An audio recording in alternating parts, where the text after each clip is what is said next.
मेरी कंपनी में 500 लोग काम करते थे,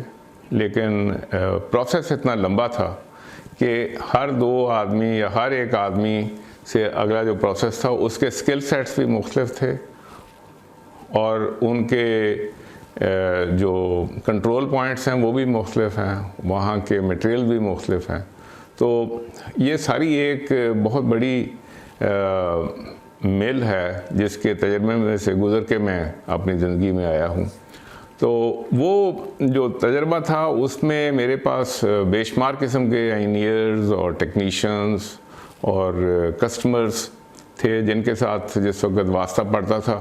तो कहीं वो अपनी हमें महसूस होती थी स्किल लेवल्स कम होना, और कहीं अपने इंजीनियर्स के अंदर और टेक्नीशियंस के अंदर, स्किल्ड वर्कर्स के अंदर बहुत सी स्किल्स जो थी वो मिसिंग थी। तो मेरी खुशकिस्मती ये थी कि मेरी क्योंकि अपनी एजुकेशन बैकग्राउंड अच्छी साउंड थी, दुनिया में मुख्तलिफ लर्नड बॉडीज़ थी, मैं उसका शुरू से मेंबर था। Institute of British foundry man का मैं मेंबर 1970 से हूँ। उसके अलावा मुख्तलिफ जर्मन कंपनीज़ को देखने का इत्तेफाक हुआ, जापानी कंपनियों को देखने का इत्तेफाक हुआ, मुख्तलिफ किस्म की जापान में हमारी ट्रेनिंग्स हुई, और फिर इदारा एक ऐसा बना जिससे होंडा भी पुर्जे लेता है और टोयोटा भी पुर्जे लेता है और हीनो भी पुर्जे लेता है, लेकिन उसके अलावा हम दुनिया में बेशुमार मुल्कों को वही पुर्जे एक्सपोर्ट भी करते हैं उनकी रिक्वायरमेंट्स के मुतालिक। तो ये वो एक बैकग्राउंड है जिसके साथ एक ये जज्बा पैदा हुआ कि हमारे जो नौजवान हैं उनमें कहाँ कहाँ स्किल गैप्स हैं। उन स्किल गैप्स को पूरा करने के लिए हम लोग अपनी कंपनियों में इंटरनल ट्रेनिंग करते थे और वहाँ पे हमने उन लोगों को तैयार किया था कि वो चीज़ बना सकें जो कि दुनिया में एक्सेप्टेबल हो। उसका नतीजा ये है कि अब हमारे तैयार किए हुए टेक्नीशियंस और इंजीनियर्स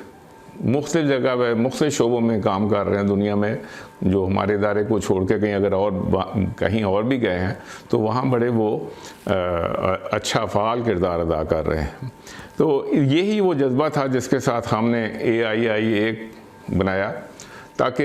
एक स्पेशलाइज्ड बॉडी ऑफ नॉलेज वो हम अपने इंजीनियर्स और टेक्नीशियंस को ला के दें और वो इंडस्ट्री को ऐसी HR हम प्रोवाइड करें जिसके साथ अपना कंप्रेस्ड एयर सिस्टम एफिशिएंटली चला सकें और कॉस्ट इफ़ेक्टिवली चला सकें। ये मैं आपको बता दूं कि जो कॉस्ट है ये it's a very serious cost. जब आप ख़रीदते हैं कंप्रेसर उस वक्त भी आपको ध्यान करना है कि इस कंप्रेसर की 10 ईयर लाइफ में टोटल कॉस्ट क्या होगी। जब आप उसकी ट्रांसमिशन करते हैं तो आपको फिर भी देखना है, जब आप उसका प्रेशर सिलेक्ट करते हैं तब भी आप उसको देखना है, और जब आप उसकी डिप्लॉयमेंट देखते हैं तो आप देखते हैं कि वाकई उस जगह पे यूज़ कर रहे हैं या ये जो किसी वेस्टफुल जगह पे कंप्रेस्ड एयर यूज़ है, क्यों it is costing you money. So ये सारी वो चीज़ें हैं जिसके साथ हमने ये कोर्सेज डिज़ाइन किए हैं और ये इंशाल्लाह आपको जब आप इसके अंदर मुंसलिक होंगे और आप हमारे मुख्तलिफ कोर्सेज करेंगे तो उसके साथ आपको इसकी बेनिफिट होगी।